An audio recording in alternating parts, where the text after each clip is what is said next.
Bismillahirrahmanirrahim. Assalamualaikum warahmatullahi wabarakatuh. Innal hamdalillah nahmaduhu wa nasta'inuhu wa nastaghfiruh wa na'udzu billahi min shururi anfusina wa min sayyiati a'malina. Man yahdihillahu fala mudilla lahu wa man yudlil fala hadiya lahu. Asyhadu an la ilaha illallah wa asyhadu anna Muhammadan abduhu wa rasuluhu la nabiyya ba'd. Qala Allah ta'ala fil Qur'anil Karim, ya ayyuhalladzina amanu taqullaha wa kunu ma'as sadiqin. Wa qala fi ayatin ukhra, wa man yuti'illaha war rasul فأولئك مع الذين أنعم الله عليهم من النبيين والصديقين والشهداء والصالحين وحسن أولئك رفيقا. وفي آية أخرى ليجزي الله الصادقين بصدقهم ويعذب المنافقين إن شاء أو يتوب عليهم. Ma'asyiral muslimin wal muslimat rahimani wa rahimakumullah. Pertama-tama marilah kita panjatkan segala puji dan puja kepada Allah Subhanahu wa taala yang dengan rahmatnya pada malam hari ini kita masih bisa menghadiri majelis yang Allah muliakan ini. Tak lupa salawat serta salam tercurah kepada junjungan kita Nabi Agung Muhammad sallallahu alaihi wasallam beserta seluruh keluarganya, sahabatnya dan siapapun yang mengikuti mereka dengan baik hingga akhir zaman kelak. Ma'asyiral muslimin, a'azallahu wa iyyakum. Melanjutkan kajian kita tentang khuluqul mu'min, akhlaknya orang beriman. Di dua pertemuan sebelumnya kita telah membahas tentang penopang akhlak mulia pada diri seseorang, ya. Bahkan karakter-karakter mendasar yang sekiranya perlu dimiliki seseorang sehingga mampu menopang atau menguatkan dirinya berakhlak mulia. Termasuk juga kita sudah membahas tentang tingkatan, ya, husnul khuluq, tingkatan akhlak mulia, dan tanda-tanda seseorang dikatakan memiliki akhlak yang mulia. Sebelumnya juga kita telah membahas bahwasanya akhlak mulia dalam Islam itu punya karakteristik. Kita sudah kaji ada 8 karakteristik. Salah satunya adalah rabbaniyatul masdar, ya. Bahwasanya akhlak mulia dalam agama Islam itu berdasarkan teks wahyu, berdasarkan wahyu dari Allah Subhanahu wa taala. Ayat Al-Qur'an atau hadis nabawi. Waqi'iyah, bahwasanya akhlak mulia yang diajarkan, ditekankan dalam Islam itu sangat aplikatif dengan kehidupan kita. Enggak ada yang itu enggak mungkin atau ini sudah enggak layak, udah enggak berlaku dan lain sebagainya.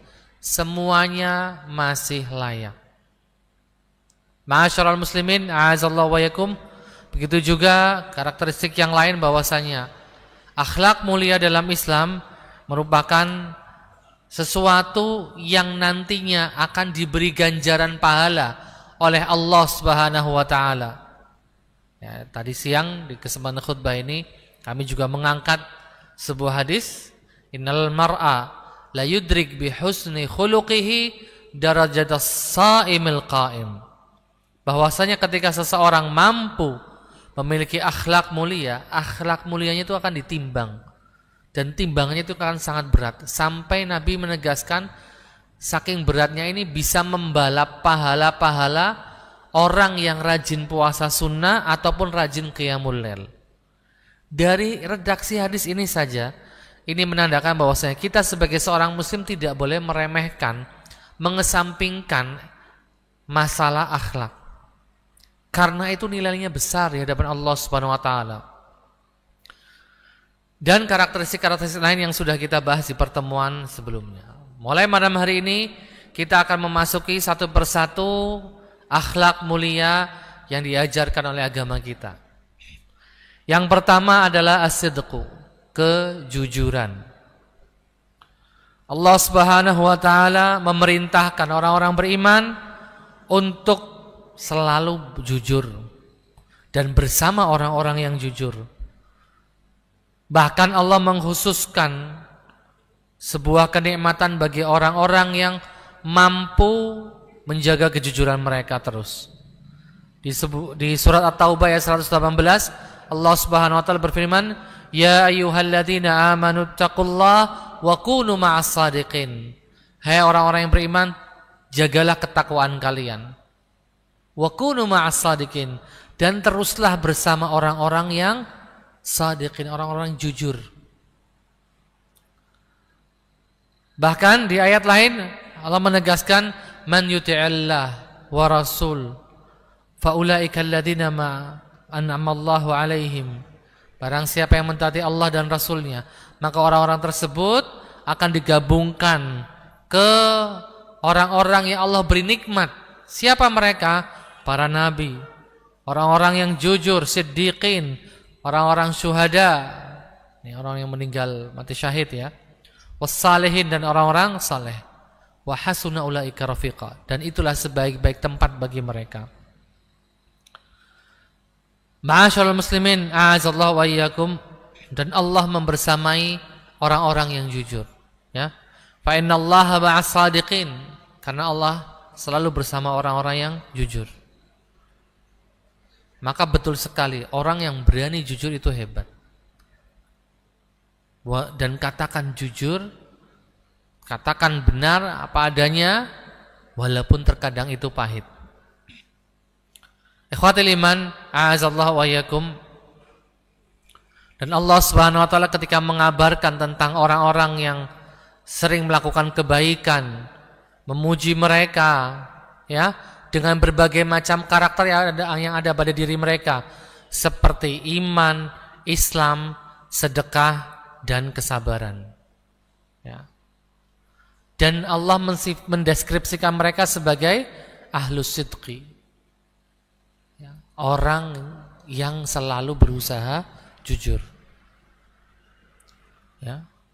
Ulaika alladzina sadaqu wa ulaika humul muttaqun. Merekalah orang-orang yang telah jujur dan merekalah orang-orang yang bertakwa. Di surat Al-Baqarah ayat 177. Ya, di situ disebutkan walakinnal birra, dan kebaikan itu, baik itu adalah man amana billah, beriman kepada Allah Subhanahu wa taala, wal yaumil akhir, mengimani hari kiamat, mengimani, beriman kepada malaikat, kepada kitab-kitab yang telah Allah turunkan kepada para nabi, wa atal mala ala hubbihi, dan mensedekahkan sebagian hartanya dengan sukacita, bukan dengan paksaan, baik kepada zawil qurba, kepada kerabat yang membutuhkan, wal awil yatama, atau orang-orang yatim ya, anak-anak yatim, wal masakin, dan orang-orang miskin, wa bnis sabil, atau ibnu sabil, orang yang terputus ya bekal saat perjalanan dan lain sebagainya, wasailin, dan orang yang meminta, wa firriqab, dan termasuk hamba sahaya yaitu para budak, mendirikan salat, wa aqamas salah,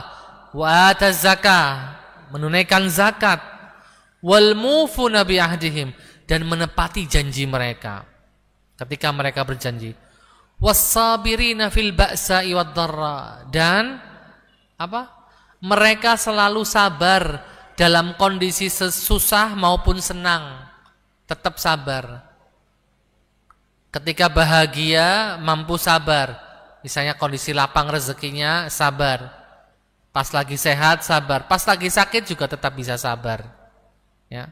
Terkadang kita kalau lagi sehat lebih bersabar ya, tapi coba pas lagi sakit gigi, kucing lewat aja salah kadang ya. Ma'asyiral muslimin, a'azallahu wa yakum.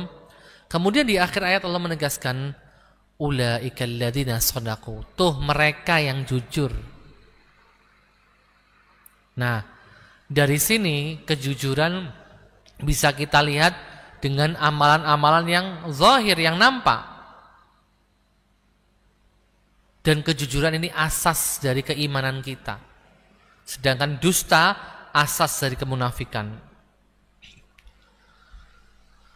Ikhwatul iman, di ayat lain juga Allah membagi manusia menjadi dua golongan. Yang satu shadiq, jujur, yang satu munafik. Di surat Al-Ahzab ayat 24 Allah mengatakan liyajziyallahu shadiqina bisidqihim. Agar nanti Allah membalas orang-orang jujur, kejujuran mereka, ya. Wa yu'adzibal munafiqin, dan Allah akan memberikan azab, hukuman yang pedih kepada orang-orang munafik ketika Allah berkehendak, atau Allah menerima taubat mereka. Dan sekali lagi Bapak Ibu, iman itu asasnya, pondasinya kejujuran. Kemunafikan asasnya adalah dusta, bohong. Maka enggak mungkin iman dan kedustaan itu menjadi satu. Jadi orang beriman kok pembohong, itu dipertanyakan imannya. Orang beriman tapi suka banget bohong. Benar-benar hampir semua ucapannya perlu dipertanyakan, ya. Bahkan Allah pernah mengabarkan ke kita di surat Al-Maidah ayat 119 bahwasanya nanti di hari kiamat yang namanya harta, anak, nggak ada yang bisa menyelamatkan kita kecuali kejujuran kita, Bapak Ibu. Ya, saya bacakan surat Al-Maidah ayat 119. Hadza yaumu yanfa'us shadiqina sidquhum. Ini hari, maksudnya hari kiamat, hari di mana kejujuran akan bermanfaat bagi para pelakunya. Lahum jannatun tajri min tahtihal anhar. Mereka mendapatkan surga kekal di dalamnya. Allah meridhoi mereka, dan itulah kemenangan yang nyata. Dan orang jujur itu mudah sekali menjadi orang yang bertakwa. Di surat Az-Zumar ayat 33 Allah mengatakan walladzi jaa'a bisidqi wa saddaqa bih ulaika humul muttaqun. Orang-orang, ya, yang selalu berkata jujur, orang yang datang dengan kejujuran dan membenarkan kejujuran, itulah orang-orang yang bertakwa. Ya. Alladzi jaa'a bisidqi maksudnya adalah perkara orang itu omongannya jujur, sikapnya jujur, perbuatannya juga jujur. Jadi kejujuran bukan cuma di omongan, tapi juga di amalan dan sikap atau kondisi kita. Kalau siddiq itu orang yang selalu jujur, ya. Kalau shadiq orang yang jujur. Jadi siddiq derajatnya lebih tinggi dari shadiq. Ma'asyiral muslimin, a'azallahu wa yakum. Kita lihat bagaimana hadis Nabi yang memotivasi kita supaya berlaku jujur, berkata jujur. Hadisnya diriwayatkan oleh Imam Muslim, hadisnya sahih, ya. Kata Rasulullah sallallahu alaihi wasallam, "Alaikum bisidqi." Ya. Berlakulah jujur selalu, kata Nabi. Fa inna sidqa yahdi ilal birr. Karena kejujuran itu akan menghantarkan seseorang kepada kebaikan, kebajikan. Itu sudah rumus pasti. Walaupun jujur itu kadang pahit, ya, tapi akan menghantarkan kepada sebuah kebaikan. Wa innal birra yahdi ilal jannah. Dan yang namanya kebaikan ataupun kebajikan itu menghantarkan kemana? Ya ke surga. Kebalikannya Bapak Ibu, wa iyyakum wal kadzib, awas, jangan gampang bohong, kata Nabi, ya. Fa innal kadzib yahdi ilal fujur. Karena kebohongan itu, kedustaan itu akan menghantarkan kepada al-fujur. Fujur itu kejahatan, kemaksiatan, pelanggaran syariat dan seterusnya. Wa innal fujura yahdi ilan nar. Dan fujur itu atau kedurhakaan atau kemaksiatan ya atau kejahatan itu akan mengantarkan pelakunya kepada neraka. Wa ma yazalu rajul yakdzibu. Nah, ketika seseorang terus-terusan berkata jujur dan terus berusaha jangan sampai dia bohong ngomongnya atau sikapnya, ya taharras sidq itu benar-benar menelaah meneliti dia tuh selalu jujur. Maka Allah tulis dia itu seorang yang jujur. Hatta yuktab indallah siddiqan. Oh, ini orang siddiq, orang yang selalu jujur. Kebalikannya orang yang latah bohong, kebiasaan sih angel. Bentar-bentar bohong, kabarnya A dia tambahkan sampai Z. Ya. Jadi jujurnya dari semua omongannya cuma 5%, 95% bohong. Orang yang terbiasa seperti ini, wa may yazalu rajul yakdzib, ketika seseorang terbiasa berbohong dan terus berbohong, terus enggak menghentikan dirinya untuk stop berbohong, sampai dia terus enggak ada keharusan untuk berbohong, dia tetap berusaha bohong. Tetap pengen bohongin orang. Ya, dengan kata-katanya lah, dengan sikapnya lah, dengan kondisinya lah, sampai dia dilabeli, dicatat oleh malaikat atau kadzaban sebagai pendusta. Yang tadi orang jujur, ini pendusta. Ngeri kan? Jadi kejujuran itu memang awal keberkahan, ya, asasnya iman, ya. Ma'asyiral muslimin, a'azallahu wa iyyakum. Dan sekali lagi kejujuran itu teraplikasikan, terwujudkan di 3 ranah ya. Di ranah ucapan kita, kata-kata kita. Kalau zaman sekarang bukan cuma kata-kata tapi yang di postingan juga. Awas jangan sampai memosting sesuatu yang bersifat bohong, ya. Amalan kita dan juga sikap kita. Ma'asyiral muslimin, a'azallahu wa iyyakum. Jadi itulah keutamaan jujur. Masih banyak hadis ayat, tapi saya cukupkan di sini. Jadi jujur adalah berkata apa adanya, sesuai kenyataannya. Bersikap sesuai kenyataannya. Ya, kondisinya pun juga jujur, ya. Tidak berusaha kondisi yang membohongi atau memanipulasi orang lain. Ikhwatul iman, a'azallahu wa iyyakum. Kejujuran ini ada beberapa beragam bentuknya ya. Yang pertama, kejujuran yang sifatnya zahir, nampak jelas. Ya seperti di omongan, di sikap, perbuatan, ya. Itu kelihatan.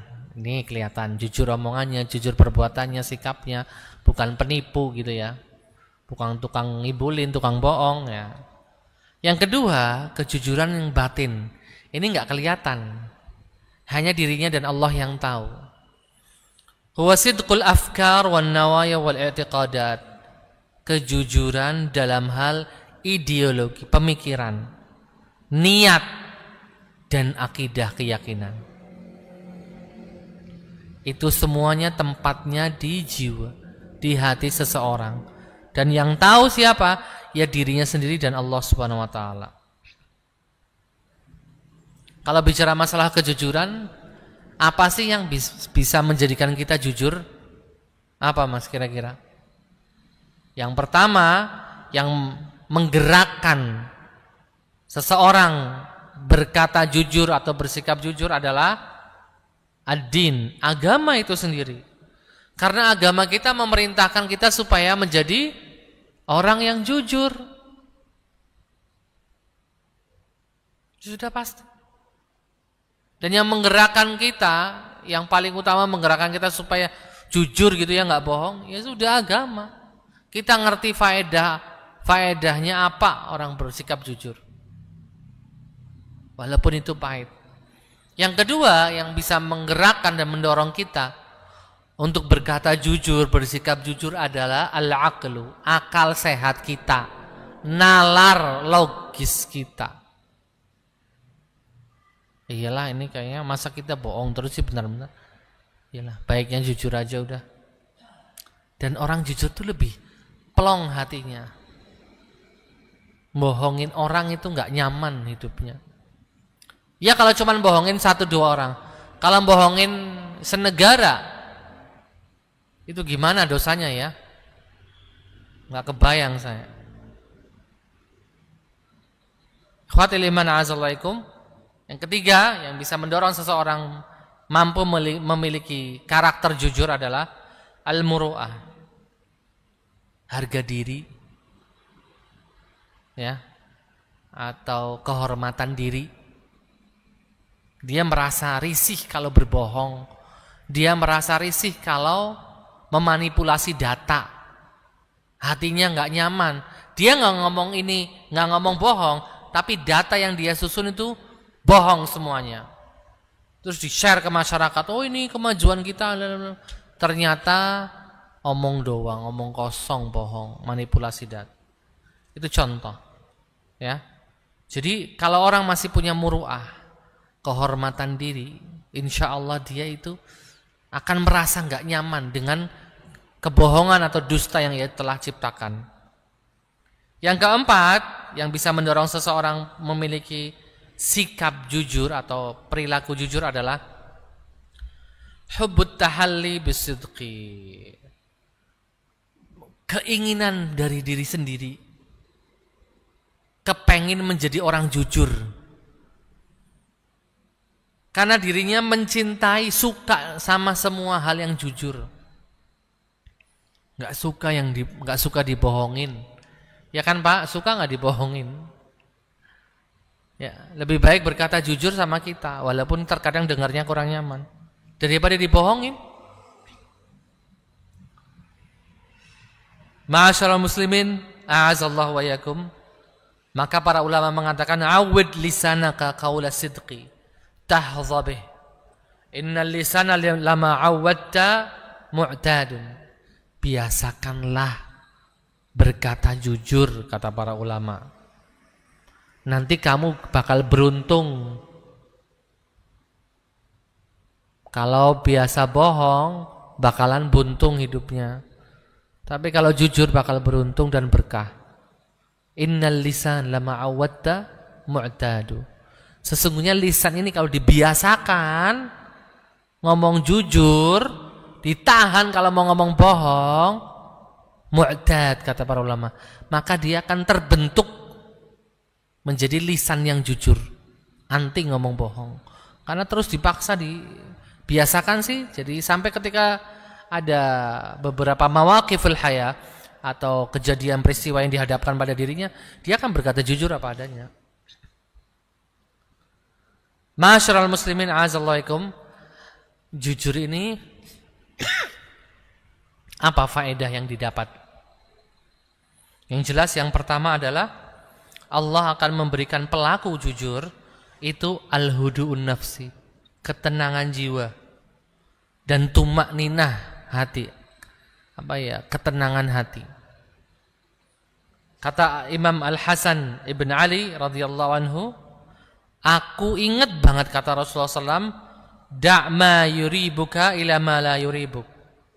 Fa inna sidqa tuma'nina wal kadhib ribah. Kata beliau, aku ingat banget Rasulullah pernah ngomong gini, tinggalkan sesuatu yang meragukanmu kepada sesuatu yang meyakinkan. Yang meragukan tinggal lo. Fa inna sidqa tuma'nina, karena kejujuran itu akan mendatangkan ketenangan jiwa, batin hati tenang. Wal kadzib riba, sedangkan kedustaan, bohong, efeknya apa? Keraguan yang muncul, nggak tenang hidupnya. Walaupun nggak ada orang yang tahu, tapi dia nggak bakal tenang hidupnya. Udah bohongin sekian orang, ngomong ini ngomong itu, ternyata itu semua berbohong. Efek yang kedua, efek positif yang kedua adalah yubarikullah lis-sadiq fi nafsihi wa fi auladihi wa fi amwalihi. Allah akan membentangkan atau memberikan keberkahan ya kepada pelaku kejujuran pada dirinya sendiri, si pelaku itu, pada diri pelaku, atau ke anak-anaknya. Orang yang selalu terbiasa jujur, Pak. Berkahnya itu sampai ke anak-anaknya. Anak-anaknya jadi jujur, nggak gampang bohong. Kemudian wa fi amwalihi, dan juga hartanya berkah. Rasulullah mengatakan, ini yang berkaitan dengan harta ya, al-bay'ani bil khiyar ma lam yatafarraqa fa in sadaqa wa bayyana burika lahuma fi bai'ihima. Penjual dan pembeli punya hak khiyar selama belum terpisah dari tempat jual beli.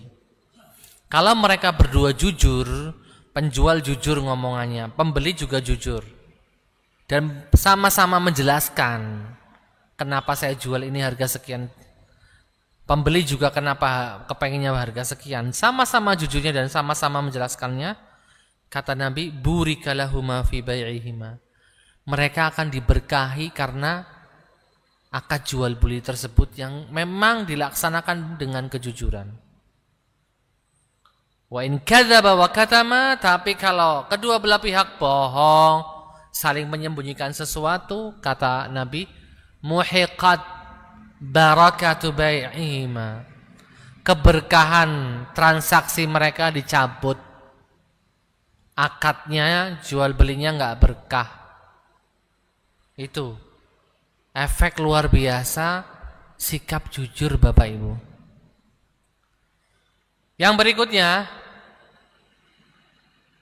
yufarrijullah hammas sadiq wa yunjihi minal karbi kama, ya, kalau orang jujur, punya niat jujur, ya, punya amalan juga jujur, lisan juga selalu dijaga. Kalau punya masalah, dirundung masalah, itu gampang selesainya. Maksudnya gampang terangkatnya. Dan Allah akan menyelamatkan dia dari semacam karb, kegundahan hati, kegalauan hati, kesusahan. Ya. Kemudian yang keempat, efek positif dari jujur adalah yajzillahu shadiq bi fauzihi. Allah akan berikan ganjaran buat orang-orang yang selalu menjaga kejujurannya. Bukan cuma omongannya, tapi sikapnya juga jujur, amalannya juga jujur, ya. Man sa'alallah asy-syahadata bisidqin ballaghahu Allahu manazila syuhada. Contoh, kalau kita mintanya benar-benar jujur sama Allah, Allah kasih, Pak, walaupun kita belum dapat. Di hadis ini dijelasin gini, barang siapa yang meminta kepada Allah mati dalam kondisi syahid, gitu kan, mintanya benar-benar jujur, nggak basa-basi minta, nggak jujur benar-benar, ballaghahullah manazila syuhada, Allah akan sampaikan dia, Allah akan hantarkan dia ke derajat orang-orang yang mati syahid. Wa imma ta'ala firashihi, walaupun dia meninggal dunia di atas ranjangnya. Itu hebatnya kejujuran Bapak Ibu, menghantarkan seseorang kepada sebuah derajat yang ia inginkan, tapi dia nggak bisa ke derajat itu, amalannya nggak nyampe, dianya juga nggak bisa. Tapi kejujuran hatinya, kejujuran lisannya meminta Allah supaya kepengen dapat itu, Allah sampaikan, Allah kasih itu pahala yang sama. Luar biasa kan? Jadi jangan sepelekan ya sikap jujur ini. Bapak Ibu yang dirahmati Allah Subhanahu wa taala, ya, sekali lagi saya garis bawahi, as-sidqu minjah. Kejujuran itu awal dari keselamatan. Selamatan di dunia maupun di akhirat. Innallaha yuwajjihu as-sadiq lil 'amali salih. Orang-orang yang selalu berkata jujur, bersikap jujur, nanti sama Allah akan diarahkan untuk beramal soleh, supaya amalannya dan perilaku jujurnya bisa menghantarkan dia menuju sorga. Nah, itu tadi beberapa nataij atau efek positif dari jujur. Jujur dalam berkata, jujur dalam bersikap, ya, dan jujur dalam beramal. Kemudian ikhwatil iman azallaikum, sekarang adalah tentang anwa'us sidq, beragam macam bentuk kejujuran. Tapi secara umum seperti tadi yang saya katakan. Yang pertama adalah as-sidqu fil qaul, jujur dalam berkata-kata saat ngomong. Itu sangat penting dan harus dibiasakan. Dan harus dibiasakan dari kecil. Ya, tegur anak-anak yang gampang sekali bohong, supaya nanti nggak jadi kebiasaan sampai tua.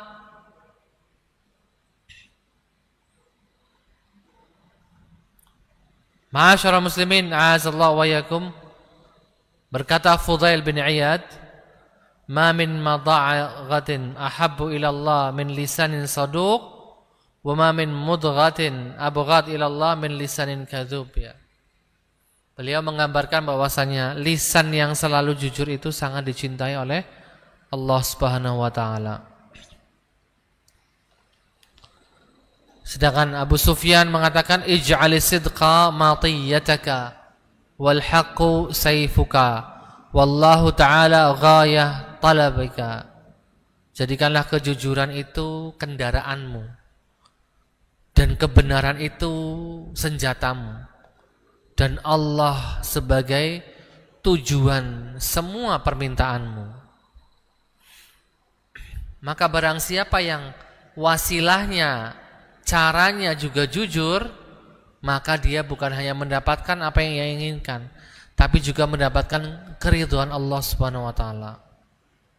Berkata Zunnun al-Misri, as-sidqu sayfullah fi ardih. Jujur itu merupakan pedangnya Allah di muka bumi. Ma wudi'a ala syai'in illa qata'ah. Tidaklah diletakkan pada sesuatu kecuali akan memotong sesuatu tadi. Jadi kita sebagai muslim harus bisa memaksakan diri, membiasakan diri untuk berkata jujur, bersikap jujur dan berkata, bersikap dan juga beramal dengan penuh kejujuran. Ma'asyiral muslimin, a'azallahu wa iyyakum. Saya bawakan sebuah kisah di mana para perompak kayak begal gitu ya. Mereka bertobat karena seorang anak yang jujur. Kejujuran seorang anak. Ini diceritakan oleh Syekh Abdul Qadir Al-Jailani rahimahullah. Ini diangkat oleh Dr. Mustafa Murad ya dalam bukunya ini. Banaitu amri ala sidqi wa dhalika anni kharajtu min Makkah ila Baghdad atlubul ilma. Kata beliau, kata Syekh Abdul Qadir Al-Jailani, aku dari kecil sudah dibiasakan berkata, bersikap jujur. Dan itu sudah menjadi karakterku. Ketika aku keluar dari Mekah menuju Baghdad, jauh banget ya dari Mekah menuju Baghdad, masih kecil lagi. Untuk mencari ilmu, untuk belajar. Fa'atatni ummi arba'in. Ibuku memberikan aku 40 dinar. 40 dinar keping emas. 1 dinarnya itu 4 gram. Dulu kan uangnya emas. Jadi nggak ada uang lecak, nggak ada uang kadaluarsa ya. 1 dinarnya itu 4 gram. 1 gram sekarang 1 juta lebih ya Pak. 2 juta malah. Berarti 1 dinar berapa? Itu 4 kali 2 ya. 8 ya, berarti 1 dinar 8 juta. 8 juta kali 40 berapa Pak?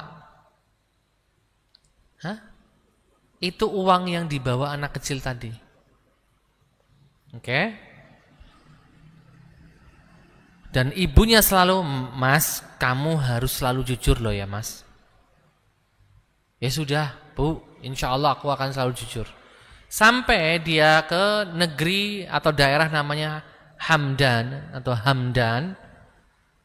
Kharaja alaina Arab fa akhadul qafilah. Ya, ada sekelompok yang merampok kafilah. Sudah. Terus ngelihat anak kecil ya. Terus satu orang dari mereka, dari para perampok ini nanya, "Kamu bawa apa itu?" "Saya bawa 40 dinar." Terus kata perampoknya, "Hah? Bocil bawa 40 dinar?" Ngakak. Gak diperiksa. Ditinggalkan begitu saja. Kemudian lihat lagi bapak-bapak yang lain, dari mereka juga, "Kamu bawa apa itu?" "Bawa uang 40 dinar." "Hah? Masa? Ini mau ngerampok gak percaya ada bocil bawa uang 40 dinar." Nah, ya 40 dinar itu ratusan juta Bapak Ibu. Fa akhadani ila amirihim. Dibawa ke ketua geng perampok tadi. Dan ketua gengnya nanyain. Ya. Dan dijawab. Terus, "Kamu kok ditanya jujur banget gitu?" Pas diperiksa beneran 40 dinar, pada kaget semuanya, uang sebanyak ini. "Kenapa kamu jujur?" "Soalnya ibuku sudah aku sudah janji sama ibuku akan terus berkata jujur dan bersikap jujur. Saya nggak mau mengkhianati janji itu." Terus ketua gengnya ini nangis, tersentuh dengan kata-kata si anak tadi. "Kamu takut mengkhianati janjimu sama ibumu, sedangkan kami nggak takut mengkhianati janji Allah." Ya sudahlah, tobat yuk, ngajakin teman-temannya, "Tobat aja yuk." Akhirnya semenjak saat itu, ya, mereka berhenti dari pekerjaan merampok kafilah-kafilah yang jalan di wilayah mereka. Ya sudah, kalau bos tobat, kami ikutan tobat, kata teman-temannya itu. Dan ini kisah nyata, diceritakan sama yang ngalami langsung. Jadi Bapak Ibu yang dirahmati Allah Subhanahu wa taala, terkadang jujur itu memang pahit ya. Tapi ini akan membawakan dampak yang luar biasa. Semoga kita bisa membiasakan diri kita untuk selalu berkata jujur, bersikap jujur, dan juga mendidik anak-anak kita dengan kejujuran. Karena sudah masuk waktu azan, kami persilakan muadzin untuk azan terlebih dahulu.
Ikhwatul iman a'azzalaikum, masih ada sisa 10 menit.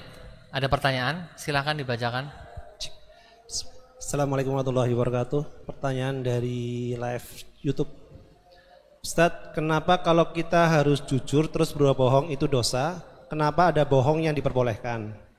Kemudian kalau kita membuat cerita fiksi sebagai karya seni, apakah itu termasuk kategori bohong atau hanya imajinasi saat? Saya kira kalau cerita fiksi memang sudah dari awalnya dikasih tahu ini cerita bohong kan, cerita fiksi. Semoga itu nggak termasuk kebohongan ya. Karena memang sudah dari awal ini cerita fiksi, cerita bikinan penulis, imajinasi penulis. Jadi semua isinya bohong, hanya imajinasi saja. Beda kalau penulis mengatakan berdasarkan kisah nyata. Wah, ini bohong baru, termasuk kebohongan. Kemudian yang pertama tadi, adakah bohong yang diperbolehkan ya? Salah satu bentuk bohong yang diperbolehkan itu bohong untuk mendamaikan kedua belah pihak yang sedang bertikai, Pak. Contoh suami istri lagi berantem. Penengah harus bisa menengahi. Kalau dia perlu bohong, bohong aja nggak apa-apa. Mbak, kamu itu kata suami cantiknya semakin cantik. Padahal suaminya udah bosan banget misalkan ya. Tapi dia ngomong, wah, kebalikannya, dia ngomong ke suaminya, Mas itu pria yang paling ganteng sampai hari ini. Akhirnya mereka berdamai. Ini boleh. Ya. Bohong untuk mendamaikan kedua belah pihak yang sedang bertikai.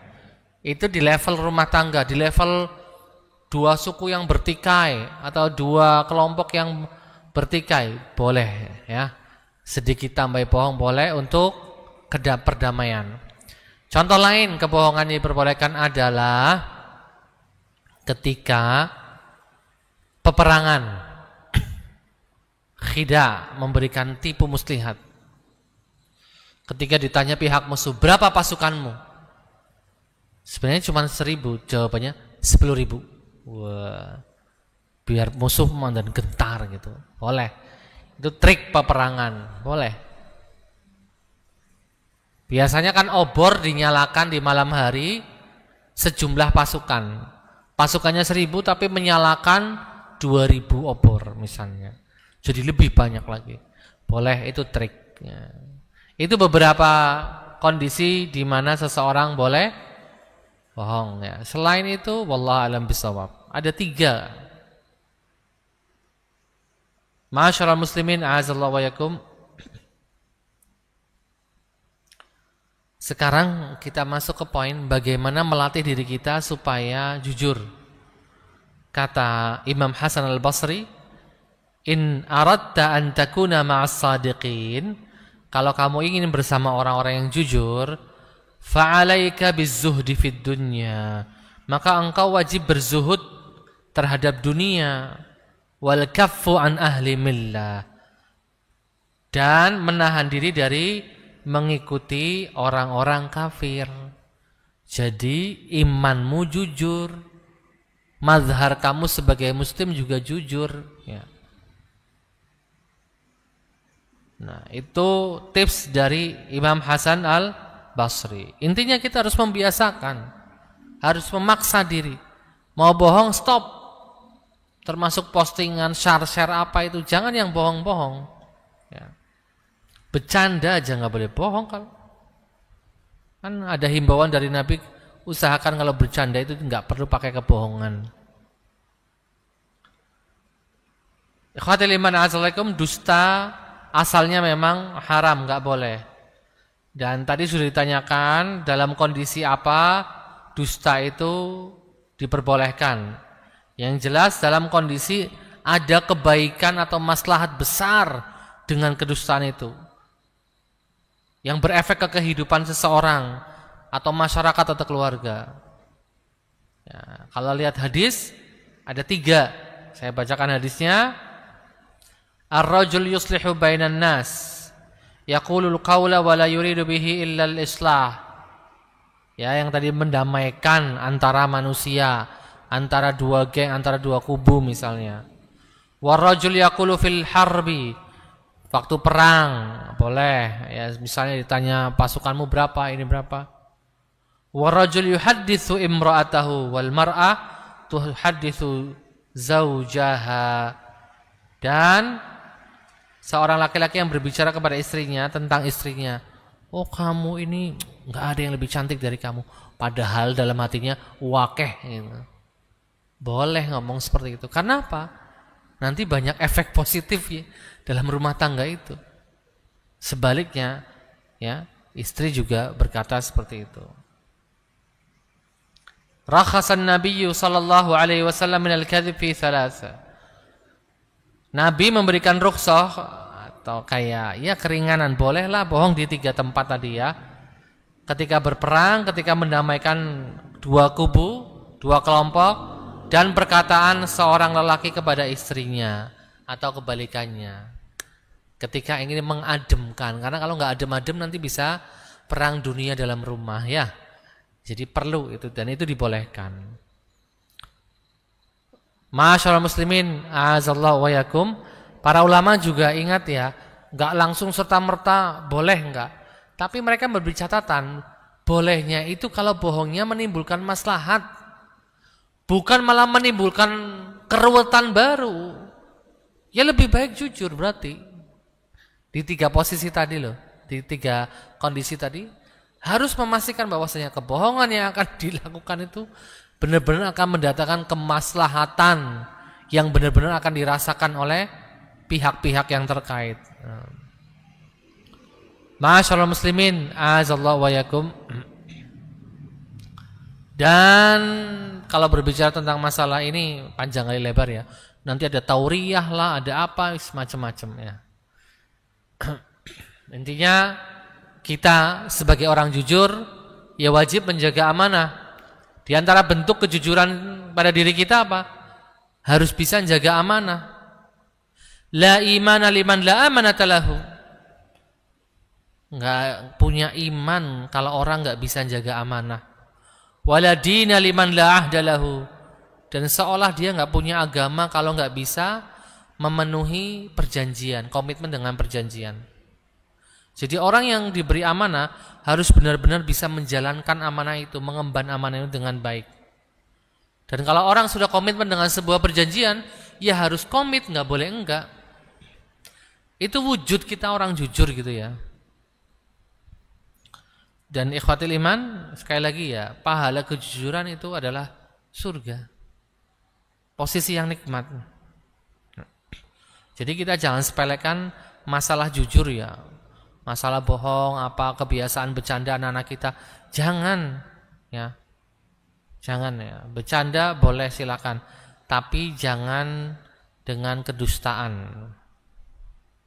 Kucingmu mati itu padahal nggak mati gitu ya. Dianya udah mencari ketakutan, ternyata temannya ketawa, enggak aku bohongin kamu kok. Nah itu sesuatu yang contoh nggak baik. Dan ciri-ciri orang munafik kan salah satunya apa? Kalau berbicara gampang bohong, suka sekali berbohong dalam kata-kata. Kalau janji jarang sekali menepati, seringnya ingkar janji, ya. Dan kalau diberi amanah, seringnya berkhianat. Itulah ciri-ciri orang munafik. Dan ini bisa terjadi pada diri kita kalau kita enggak dari awal benar-benar ya mewanti-wanti atau menghindari tadi ya, yang namanya bohong, khianat, itu kan semuanya satu persaudaraan mereka. Khianat muncul karena terbiasa dusta, terbiasa bohong. Kamu bisa nggak diberi amanah janji menjaga amanah? Oh janji, aku menjaga kok, tenang aja. Padahal niatnya sudah berbohong dalam hati. Karena memang sudah biasa membohongi orang. Ya. Jadi sekali lagi berani jujur hebat betul. Karena nggak semua kejujuran itu enak didengar, nggak semua kejujuran itu nyaman dilihat.